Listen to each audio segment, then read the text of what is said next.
Sorry about that. So I'm Ben Davis. As mentioned, I'm going to be talking about joint work with Robert Robert on color generalization of TFNP, classical TFNP problems and their relationship to propositional proof complexity. So I'll begin by motivating this connection a bit. So TFNP is simply a class of total NP search problems. So the benefit of relating anything to this is that it allows us to use a more algorithmic mindset than we would usually use with proof complexity. We have notions of reductions and completeness, which usually are limited to only very specific scenarios that we've already seen this afternoon in particular proof systems. And also it has a very rich landscape existing in the Turing machine setting with connections to many other areas of computer science and beyond, which allows us to both contribute to this and draw on it for further intuition on proof complexity. So in the query setting, as opposed to the Turing machine setting, this actually directly corresponds to proof complexity. So the idea here, as I said, is to leverage that connection to learn more and vice versa. So I'll begin by defining TFNP a bit more carefully. So it's simply a set of tuples. These are just pairs matching potential inputs to a problem to their valid outputs. So given an x in the input set, the goal is to find a corresponding solution. It's total if there's always such a solution for every x. And TFNP is a class of search problems for which we can efficiently verify whether a pair is in the problem. So in the query setting, our notion of efficient computation is polylogarithmic depth decision trees. Now, TFNP itself doesn't have any complete problems, so our object of interest is instead the subclasses, which are simply closures of notable problems under decision tree reductions. So these are just your normal notion of a mapping reduction, except computed by polylogarithmic depth decision trees. And these problems, these classes often correspond to very natural witnessing principles. For example, the fact that every directed acyclic graph has a sink, the handshaking lemma, and pigeonhole principle. Now, since it's relevant to us, I'll expand a bit more on PLS in particular, just as an example. So as input, we receive a directed acyclic graph, G, and we have a fixed source node, U. Now, any node in the vertex set of the graph whose successor is a sink will be a solution. So here's a picture of what that looks like. The potential here is just to enforce, these numbers along the bottom are potentials just to enforce the acyclic graph. So notice that instead of having the sink itself be a solution, we instead have the presinks here. And this is because we want it to be efficiently verifiable, and usually our graph is going to be encoded using successor pointers. So back to the relationship with proofs, I'll define another problem, which is much more general, and this is simply the false clause problem. This is defined for any CNF F, and this F must be unsatisfiable and have low width, polylogarithmic width. Our input to this problem is a potential assignment to F, and the goal here is to find some clause of F, which is falsified. So this is total because F is unsatisfiable, and in fact, because of the low width of F, any TFNP problem can be expressed this way. So now I can be more clear about what I mean by this relationship. So in broad strokes, characterization of a proof system by a search problem S is now a relationship where F has a short, low width refutation in the proof system, if and only if it has a low depth decision tree reduction to the problem S for this false clause problem. And obviously the complexity measures will vary depending on the proof system. This is more or less the same situation. So I defined earlier PLS, so I'll give its proof complexity analog, resolution. So here are the lines of the proof are clauses. Clauses of the input CNF are allowed to be used freely. And our rules for deriving new lines are the resolution and reverse resolution or weakening rules. So resolution, you can take a clause or a literal and a clause or its negation and cut it. And reverse resolution is simply in the other direction. And here we use slightly different rules than what is usually used to define resolution. This is just to ease generalization for variance. So our complexity measures are length and width. Length is just the number of lines, and width is the width of the widest clause in the proof. And as I mentioned, this is the proof complexity analog to PLS. So there's a short resolution proof if and only if searchf is reducible to PLS by low-depth decision trees. Now, as I mentioned when I was defining the rules, we define them to ease generalization. This is because we're also going to consider variance of resolution. So these are reversible resolution, where we may only use clauses once. This is characterized by another class called SOPL. And there's another class, unary circular resolution, which is reversible, but we can also use clause introduction. So this allows us to introduce clauses arbitrarily as long as we later derive them again.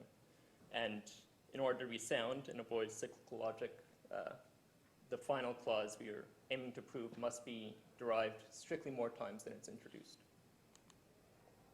And this was introduced in 2019 to attempt to find a resolution like equivalent to Schiraldi atoms. And this is characterized by p-pads through the Schiraldi atoms connection. So here's what the landscape looks like for the problems I just introduced. There's a few more characterizations here I didn't mention before, but they're just slight differences on the proof systems I've already shown.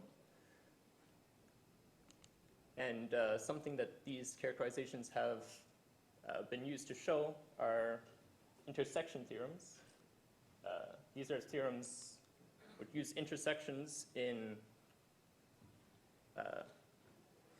which show intersections in TFNP classes, collapse to other TFNP classes, which gives us an interesting relationship in proof complexity, which is that F has an efficient proof in the intersection class in the intersection system, if and only if it has efficient proofs in both parent systems.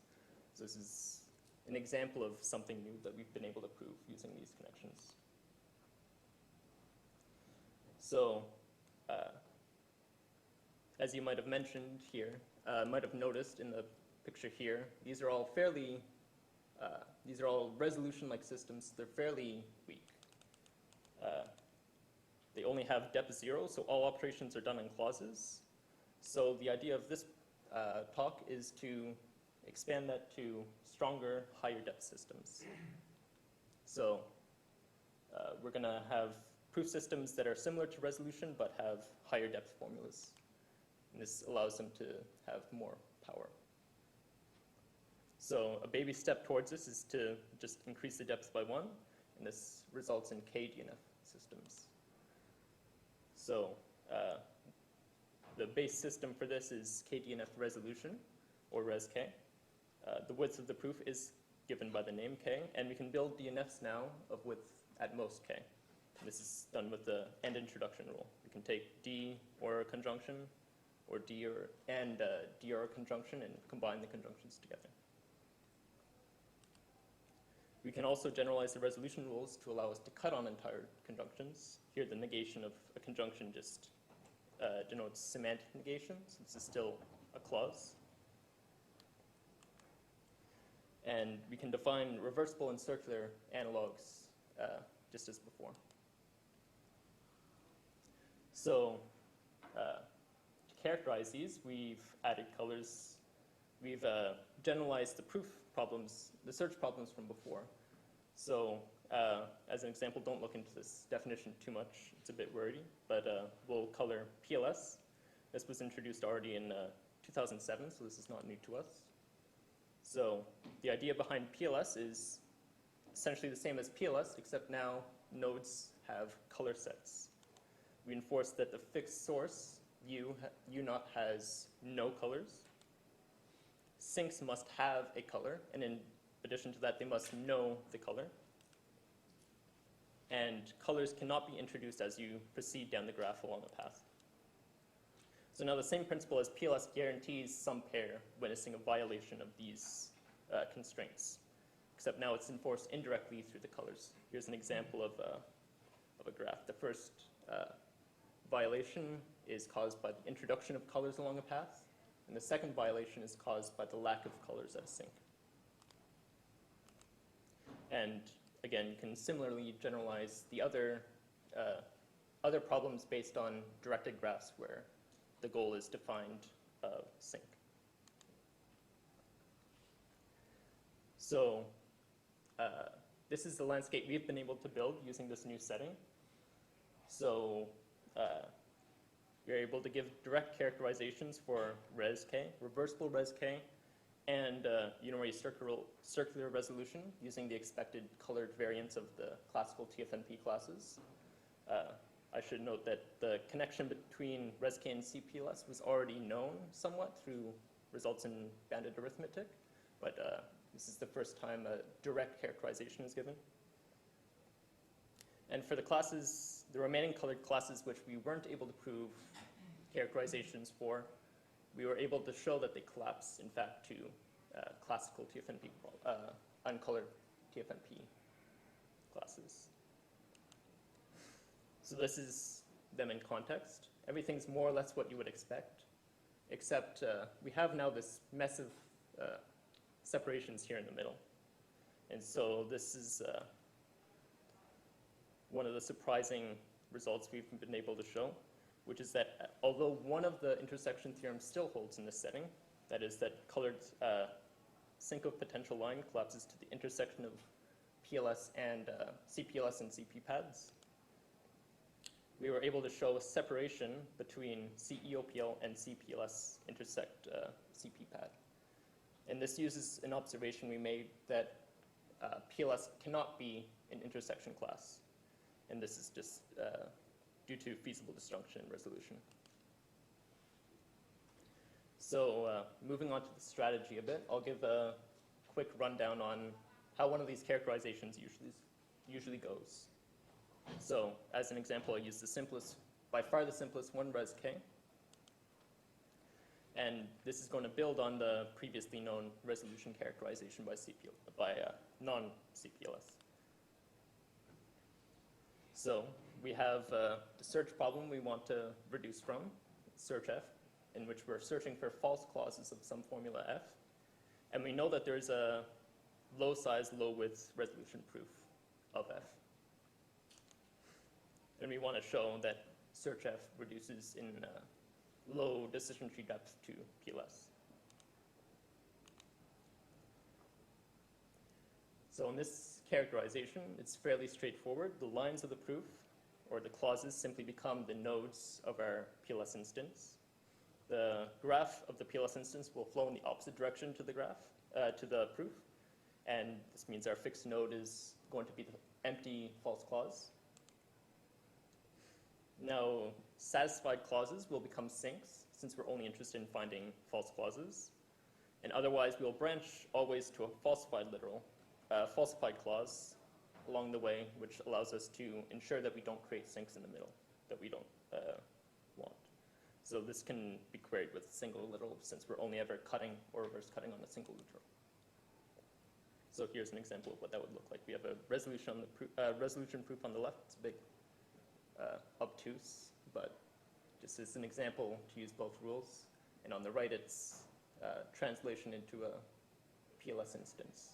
So here we're simply following the falsified clause under this assignment, x equals 0, y equals 1, back to a falsified clause.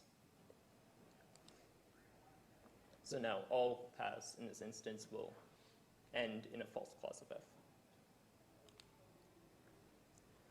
Now extending this to res-k and CPLS, we first run into an obvious problem, which is that now we no longer have low width clauses we can query and determine if they're satisfied.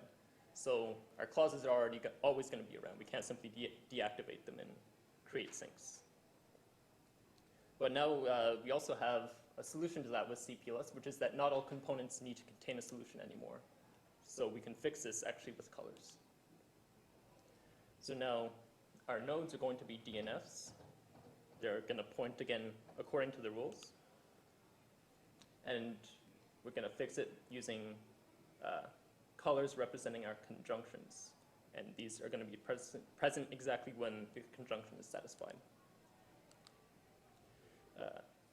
So for the reverse resolution rules, I won't go too much into it because it just works straight out of the back box, more or less. And again, as before, solutions ideally are going to be sinks with no color. So this corresponds to clauses with no satisfied literal.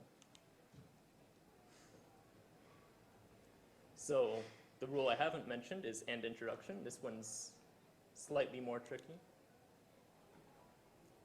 So here are the two cases for that. The first one doesn't cause any issues. So in the first case, we have that the conjunction we're introducing is falsified. So here there's no difference in colors between the parent node and one of the child nodes. And this is guaranteed just by the definition of conjunction, so we can easily choose that one and continue.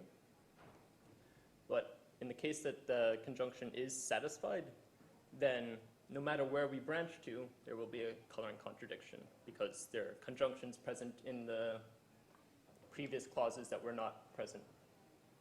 So in this case, we use the fact that we leverage the fact that not all components need to have a solution, and we simply create a sink right there. And this is a valid sink because we can simply point to that conjunction which we know is satisfied. And this takes care of the rest of the construction. And a similar idea works for all the remaining characterizations with more or less no hitches. Now, proceeding to the converse direction. Well, it's been convenient so far to use this very general view of, very general and intuitive view of search problems. We're going to change tack a bit, and we're going to instead view search problems as instances of search F for some suitable F. F here is just going to encode the totality of the search problem we wish to look at. So far we've expressed efficiently refutable CNFs as an efficient substitution of F. So you can think of it as saying that G is efficiently refutable in our proof system of interest, implies that there's some low-width substitution of F by decision trees, which is a weakening of G. So in the other direction, we're just going to continue with this perspective, and we're going to instead try to show that if such a substitution exists, we can also apply it to an entire proof of F. So in this way, we can kind of view this proof of F as a universal refutation of the system, where any refutation can be expressed as a substitution of it. So this is usually, in the past, applied manually to individual proofs, which for some systems it works out without hitches, but otherwise is often very tedious. So instead, we formalize this idea of substitutions and use it to simplify the process. So to better define when we can substitute, we introduce a new system. This isn't strictly necessary, but it makes it much more intuitive to work with these pointer-based problems. And this is the blockwise calculus. So instead of literals, we have blocks of variables. These are binary variables encoding some range of numbers. And now our input is going to be a CNF over these blocks. And we simply modify the resolution rules to cut over all possible values of a block instead of over a single literal as before. So we can take C or every value of x not equal to k and derive C, or vice versa. And as before, we can still define reversible and circular variants.